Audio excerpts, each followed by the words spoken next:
Vous êtes en guerre contre le réel, et vous êtes en train de perdre. Chaque jour, vous vous réveillez et trouvez quelque chose qui ne devrait pas être ainsi. Quelque chose qui ne va pas. Quelque chose qui doit changer. Votre travail, votre relation, votre corps, votre situation financière. La liste est interminable, vraiment interminable. Et alors, vous faites ce que tout le monde fait. Vous luttez, vous résistez, vous vous plaignez, vous fantasmez sur la façon dont les choses devraient être. Vous gaspillez une énorme énergie mentale dans un conflit contre ce qui existe déjà. Pendant ce temps, la réalité demeure immuable, indifférente à votre guerre personnelle contre elle. Absolument indifférente. Machiavel a compris cela il y a 500 ans. Les stoïciens l'ont compris il y a 2000 ans. Et maintenant, les neurosciences modernes le confirment avec une précision glaçante, réellement glaçante. Se battre contre le réel n'est pas seulement inutile. C'est le mécanisme principal qui génère une souffrance inutile dans votre vie. Aujourd'hui, nous allons déconstruire cette illusion. Et vous allez apprendre à faire quelque chose de bien plus intelligent que de résister. Vous allez apprendre à utiliser le réel à votre avantage, à votre seul avantage. Le philosophe stoïcien Épictète a écrit la phrase la plus citée en thérapie cognitive moderne. Les hommes ne sont pas perturbés par les choses, mais par l'opinion qu'ils en ont. Cette observation vieille de 2000 ans est maintenant le fondement de la psychologie cognitivo-comportementale. Un fondement solide. Mais il y a un niveau plus profond ici, que presque personne ne comprend. Presque personne. Ce n'est pas seulement que vos interprétations causent de la souffrance, c'est que votre résistance à ce qui est multiplie cette souffrance de manière exponentielle. Exponentielle. Pensez à cela attentivement. Vraiment attentivement. Quand quelque chose de mauvais arrive, vous expérimentez un impact initial. Douleur, frustration, déception, c'est la souffrance primaire. Elle est inévitable. Elle fait partie de la vie, tout simplement. Mais immédiatement après, vous ajoutez quelque chose d'autre. Vous commencez à penser que cela n'aurait pas dû arriver, que c'est injuste, que le réel devrait être différent. C'est la souffrance secondaire, et elle est complètement optionnelle, entièrement optionnelle. Des études de neuroimagerie de 2024 révèlent exactement ce qui se passe dans votre cerveau pendant ce processus. Quand vous percevez quelque chose de menaçant, l'amygdale s'active en seulement 40 millisecondes. C'est une réponse réflexe avant même que la pensée consciente n'intervienne. Avant tout, les stoïciens appelaient cela « propate », le premier mouvement de l'émotion avant que la raison n'entre en jeu. Avant la raison, mais voici le point crucial. Seulement quelques centaines de millisecondes après, le cortex préfrontal entre en ligne. C'est votre capacité à raisonner, à évaluer, à choisir votre réponse, à choisir. La liberté existe dans cet espace entre la réaction automatique et la réponse consciente. C'est une fenêtre de temps mesurable. Et vous pouvez vous entraîner à l'utiliser. Vous pouvez. Quand vous luttez contre le réel, vous fermez cette fenêtre. Vous restez piégé dans la réaction émotionnelle. Le cortex préfrontal, qui pourrait vous aider à répondre stratégiquement, est pris en otage par la résistance. Un véritable otage. Quand vous acceptez le réel et travaillez avec lui, vous activez ce cortex préfrontal. Vous calmez les centres émotionnels. Et vous accédez à votre capacité de penser avec clarté. Une clarté absolue. Ce n'est pas de la philosophie abstraite. C'est de l'architecture neurale documentée.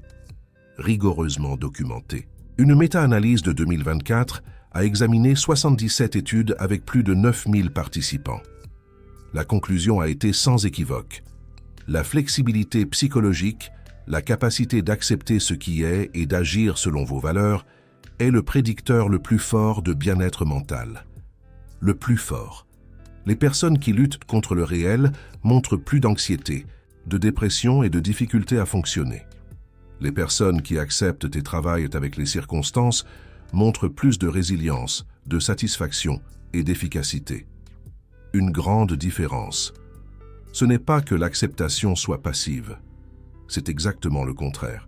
L'acceptation libère des ressources mentales qui étaient gaspillées dans la résistance. Et ces ressources peuvent alors être canalisées vers une action efficace, une action ciblée. Machiavel a compris cela intuitivement.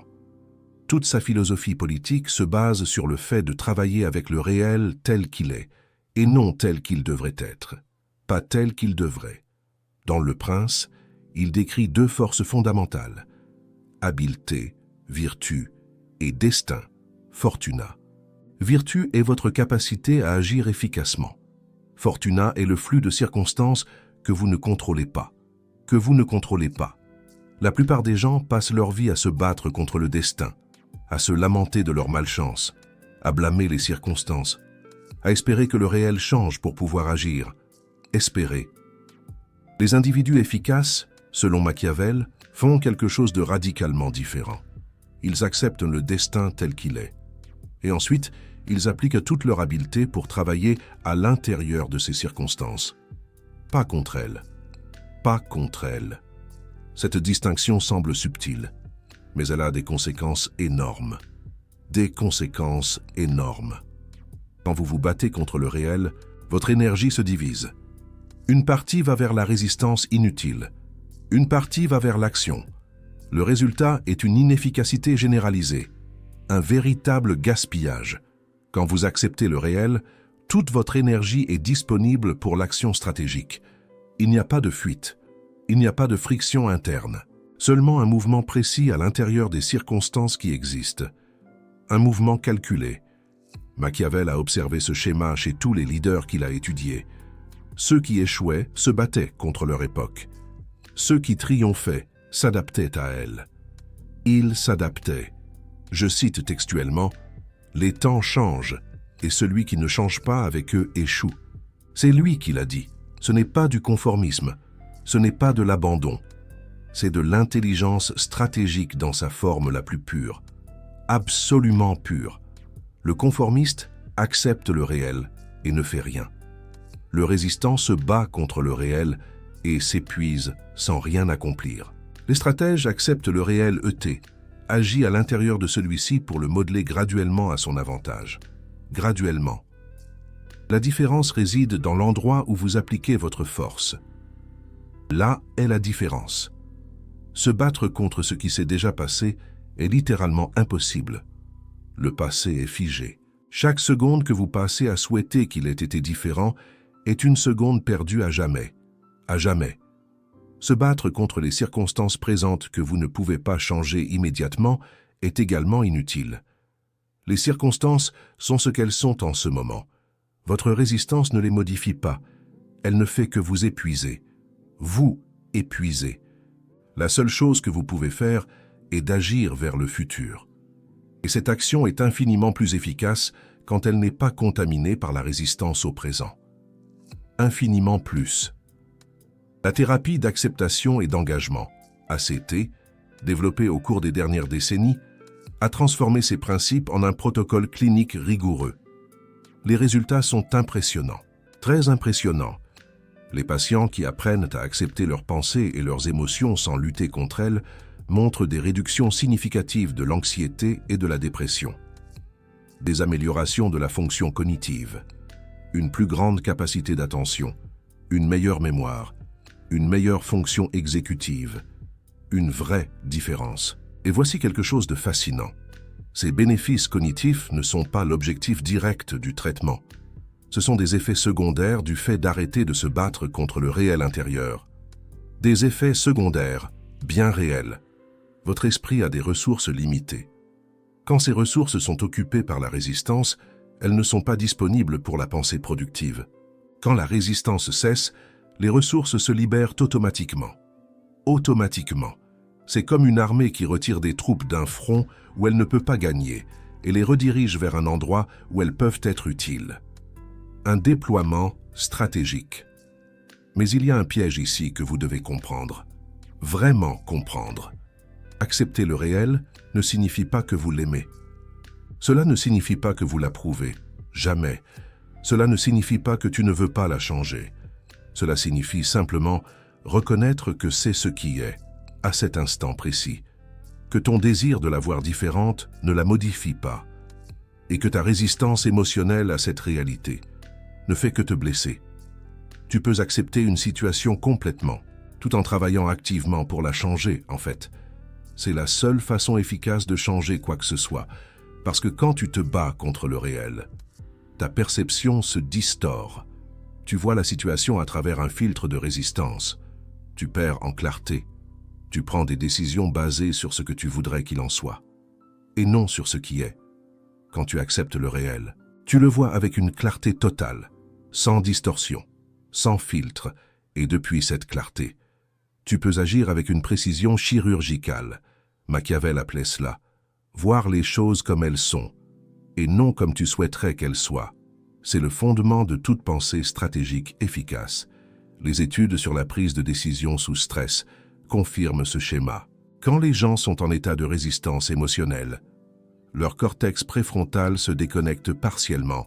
Ils perdent littéralement accès à leur capacité de raisonnement supérieure. Quand ils apprennent à accepter et à réguler leurs émotions, ils maintiennent cette capacité intacte, même sous pression. Ceci explique pourquoi certaines personnes semblent garder leur calme et leur lucidité en situation de crise, tandis que d'autres s'effondrent.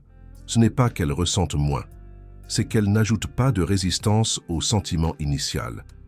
La souffrance primaire est inévitable. La souffrance secondaire est toujours optionnelle. Mais comment apprends-tu à faire cela pratiquement? Comment arrêtes-tu de te battre contre le réel, quand toute ta vie tu as été entraîné à résister? La première étape est de reconnaître la résistance quand elle apparaît. Cela semble simple, mais la plupart des gens sont tellement habitués à résister qu'ils ne remarquent même pas qu'ils le font.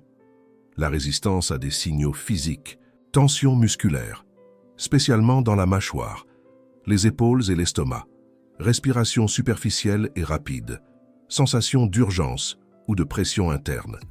La résistance a des signaux mentaux, pensées répétitives sur comment les choses devraient être différentes, comparaison avec des scénarios idéaux, plaintes internes constantes.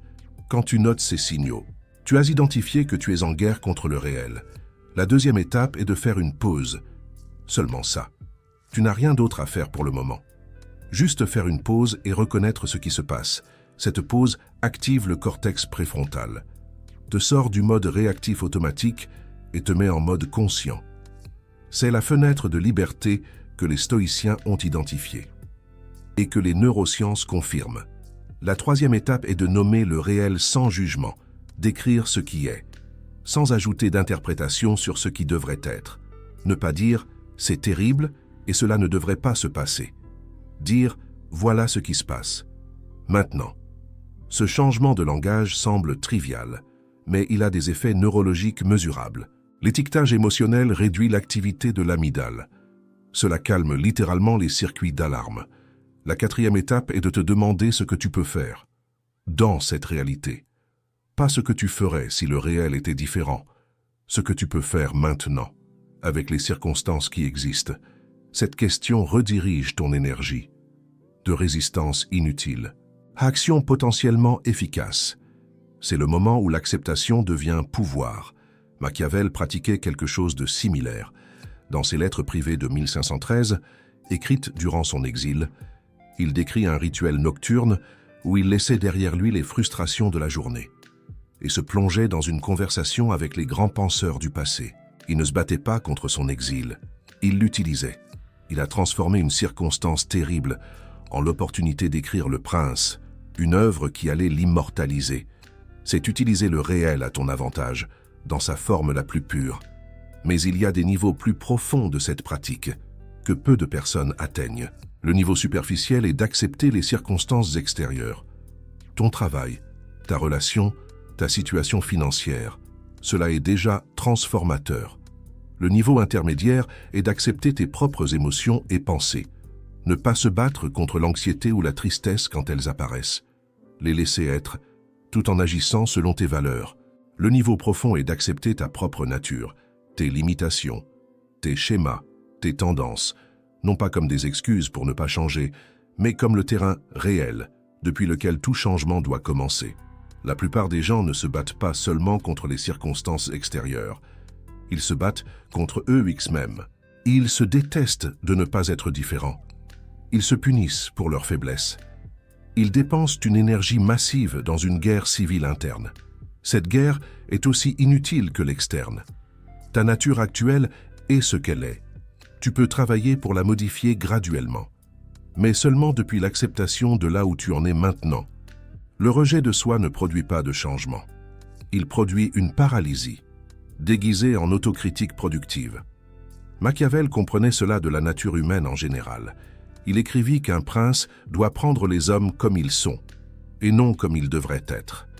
La même logique s'applique à toi-même, te prendre comme tu es, et non comme tu devrais être, est le point de départ de tout progrès réel.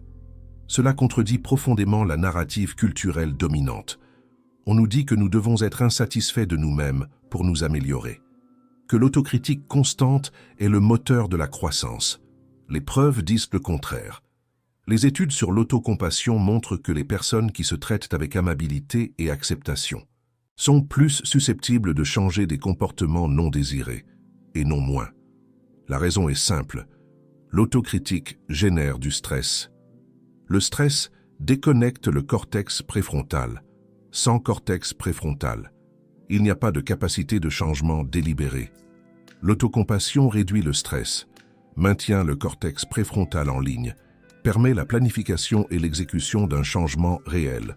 L'acceptation n'est pas l'ennemi du changement. Elle est son prérequis. Mais revenons au niveau pratique. Comment appliques-tu cela dans des situations spécifiques de ta vie? Imagine que tu perdes ton travail. La réponse typique est une résistance massive. Cela ne devrait pas être arrivé. C'est injuste. L'entreprise a tort. Le monde est mauvais. Cette résistance consomme de l'énergie, génère un stress chronique, embrouille ton jugement, te paralyse, juste quand tu as besoin d'agir. La réponse stratégique est différente. J'ai perdu mon travail. C'est ce qui est. Que puis-je faire maintenant même, dans cette réalité? Depuis cette position, tu peux évaluer les options avec clarté, mettre à jour ton curriculum vitae, contacter ton réseau, considérer des changements de carrière, ajuster les dépenses temporairement. Chacune de ces actions est plus efficace quand elle n'est pas contaminée par la résistance émotionnelle à la situation. Imagine que ton conjoint te quitte. La réponse typique est la résistance. Cela ne devrait pas être terminé. Il a commis une erreur. Il devrait revenir. Si seulement cela avait été différent. Cette résistance prolonge la souffrance indéfiniment. Vous êtes en guerre contre le réel. Cela vous maintient lié à une réalité qui n'existe plus. Cela vous empêche d'avancer. La réponse stratégique accepte ce qui est. Ma relation est terminée. C'est douloureux. Et c'est ainsi. Que puis-je faire maintenant pour digérer ça? Et éventuellement construire quelque chose de nouveau depuis cette position. La douleur existe toujours. Elle ne disparaît pas comme par magie. Mais elle ne se multiplie pas avec la résistance. Et graduellement, elle se traite pendant que votre vie continue. Imaginez que vous recevez un diagnostic médical sérieux. La réponse typique est le déni et la résistance. Ce n'est pas possible. Les médecins doivent se tromper. Pourquoi moi? Cette résistance retarde le traitement, génère du stress, ce qui aggrave la situation, consomme le temps et l'énergie dont vous avez besoin pour gérer la situation. La réponse stratégique accepte le diagnostic. J'ai cette condition, c'est ainsi. Que puis-je faire maintenant pour la gérer de la meilleure manière possible? Depuis cette position, vous pouvez étudier les options de traitement, chercher un deuxième avis, faire des changements de style de vie, préparer votre famille. Chaque action est plus claire et plus efficace. Le schéma est identique dans toutes les situations. La résistance consomme l'énergie dont vous avez besoin pour agir. L'acceptation libère cette énergie pour un usage productif. Ce n'est pas que l'acceptation soit facile. Elle ne l'est pas. Elle requiert une pratique constante. Elle requiert d'aller contre des décennies de conditionnement social qui vous ont appris à résister. Mais chaque fois que vous pratiquez l'acceptation, vous renforcez les circuits neuronaux qui la soutiennent. Et vous affaiblissez les circuits de résistance automatique. La neuroplasticité fonctionne dans les deux directions. Vous pouvez entraîner votre cerveau à résister moins et à accepter plus. Les études montrent des changements mesurables en 8 semaines de pratique conséquente. Le cerveau que vous avez aujourd'hui n'est pas le cerveau que vous aurez demain, si vous décidez de l'entraîner différemment. Machiavel n'avait pas accès aux neurosciences, mais il a observé les mêmes schémas dans le comportement humain. Ceux qui luttaient contre leur temps échouaient. Ceux qui s'adaptaient à lui prospéraient. Son conseil était pragmatique. Ne perdez pas de temps à regretter ce que vous ne pouvez pas changer. Utilisez toute votre énergie dans ce sur quoi vous pouvez influencer. C'est le cœur d'utiliser la réalité à votre avantage. Ne pas gaspiller de ressources dans une résistance impossible. Canalisez tout vers une action possible. C'est une forme d'économie mentale. Vous avez une énergie limitée chaque jour. Vous pouvez la dépenser en guerre contre ce qui est. Ou vous pouvez l'investir dans la construction de ce qui peut être. Le choix vous appartient. Mais les résultats de chaque choix sont clairement documentés. Ceux qui luttent contre la réalité souffrent plus, réalisent moins, vieillissent plus vite, s'épuisent plus fréquemment. Ceux qui acceptent et travaillent avec la réalité souffrent moins de la souffrance secondaire, réalisent plus avec moins d'efforts, maintiennent une énergie durable, construisent graduellement ce qu'ils veulent. Cela ne signifie pas que la vie devient facile. Les circonstances difficiles restent difficiles. La douleur existe toujours. Les pertes font toujours mal. Mais il y a une différence énorme entre la douleur nécessaire et la souffrance auto-infligée, entre la difficulté réelle et la résistance imaginaire, entre le poids de la circonstance et le poids additionnel que vous ajoutez. La première catégorie est inévitable. La seconde est complètement optionnelle, et l'ironie finale est celle-ci. Quand vous arrêtez de lutter contre la réalité, vous avez beaucoup plus de capacité à la changer, parce que vos actions viennent de la clarté, pas de la réactivité. Parce que votre énergie est disponible pour construire, pas gaspiller à résister. Parce que vous voyez les opportunités que la résistance vous cachait. Machiavel a changé le cours de la théorie politique occidentale depuis l'exil, pas malgré sa situation adverse, mais en utilisant cette situation, il a converti sa marginalisation en perspective, son temps forcé en productivité, sa chute en son héritage le plus durable. C'est possible pour quiconque arrête de lutter et commence à utiliser. La réalité n'est pas votre ennemi. C'est le seul terrain où vous pouvez construire quelque chose, en luttant contre elle. Vous détruisez votre capacité de construction. En l'acceptant, vous la récupérez complètement.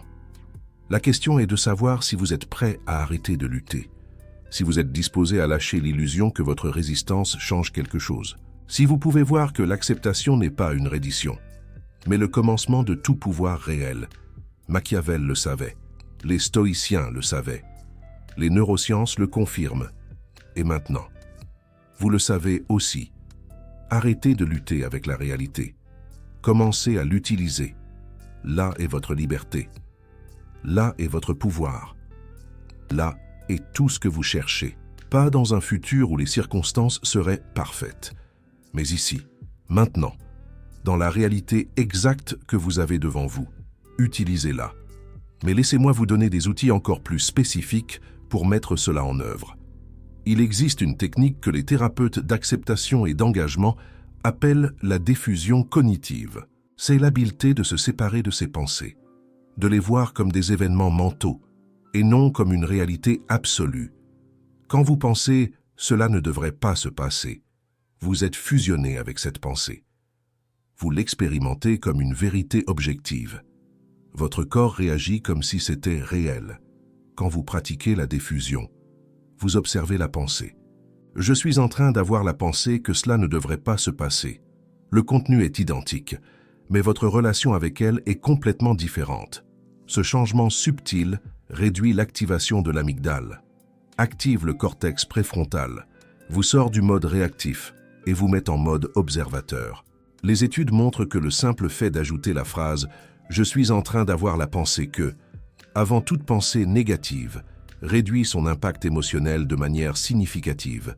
C'est une intervention si simple qu'elle semble triviale. Mais ses effets neurologiques sont mesurables et profonds. Une autre technique s'appelle l'expansion. Quand une émotion difficile surgit, au lieu de lui résister, vous l'expandez, vous lui donnez de l'espace. Vous observez où vous la sentez dans votre corps, vous la laissez être, sans essayer de la changer. Cela va contre tous vos instincts, quand quelque chose fait mal. Vous voulez vous éloigner, quand quelque chose est inconfortable. Vous voulez vous échapper.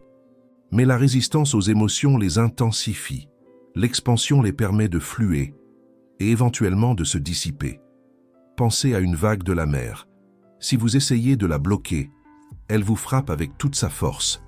Si vous la laissez passer à travers vous, elle se dissipe naturellement. Vos émotions fonctionnent de la même façon. Ce sont des vagues d'énergie neuronale.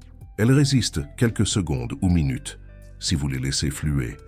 Elles persistent des heures ou des jours, si vous luttez contre elles. Les grands stratèges que Machiavel admirait avaient tous cette capacité.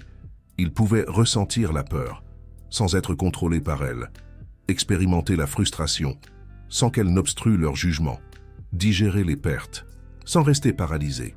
Ce n'est pas qu'ils étaient insensibles, c'est qu'ils avaient appris à laisser les émotions fluer sans résistance, à les utiliser comme information, pas comme des ordres.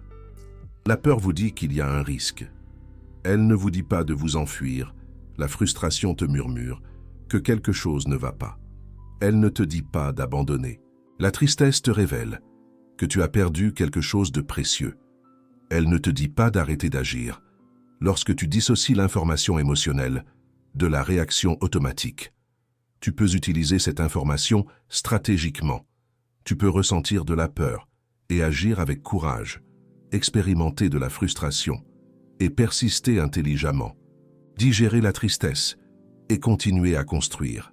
C'est cette maîtrise émotionnelle qui distingue les individus effectifs des individus réactifs. Ce n'est pas l'absence d'émotion, c'est une relation transformée avec l'émotion. Et tout commence en cessant de te battre. Il existe un exercice que tu peux faire tout de suite. Pense à quelque chose dans ta vie auquel tu résistes activement, quelque chose que tu aimerais voir différent, quelque chose contre lequel tu luttes mentalement. Chaque jour. Maintenant, demande-toi honnêtement, combien de temps as-tu passé à résister à cela? Des semaines, des mois, des années? Et demande-toi, est-ce que quelque chose a changé grâce à ta résistance? La situation s'est-elle améliorée parce que tu souhaitais qu'elle soit différente? La réponse honnête est presque toujours non.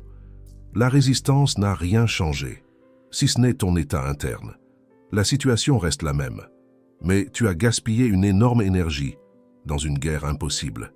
Maintenant, imagine que tu lâches cette résistance, pas la situation, pas ton désir de l'améliorer, seulement la résistance, seulement le « ça devrait être différent » constant.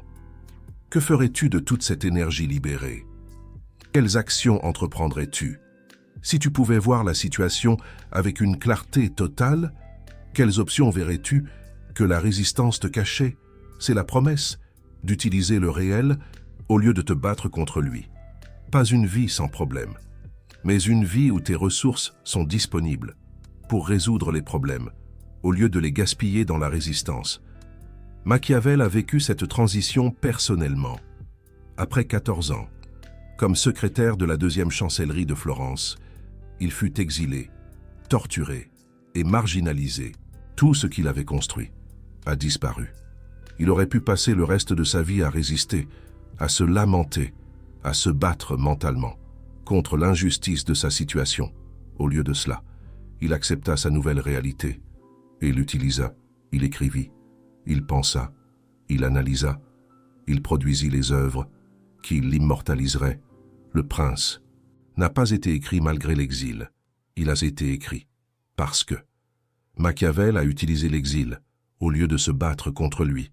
Tu as la même option dans chaque situation de ta vie, te battre et t'épuiser, ou accepter et utiliser.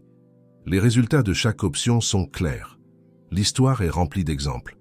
Les neurosciences le confirment. La psychologie le documente. Il ne reste plus que tu l'implémentes. Commence aujourd'hui. Choisis une situation où tu résistes. Pratique l'acceptation. Remarque l'énergie qui se libère. Utilise cette énergie pour une action réelle. Répète demain et le jour suivant et le suivant. Dans 8 semaines, tes circuits neuronaux auront changé. Dans 3 mois, ce sera ta nouvelle normalité. Dans 1 an, tu ne te souviendras plus de comment tu vivais avant.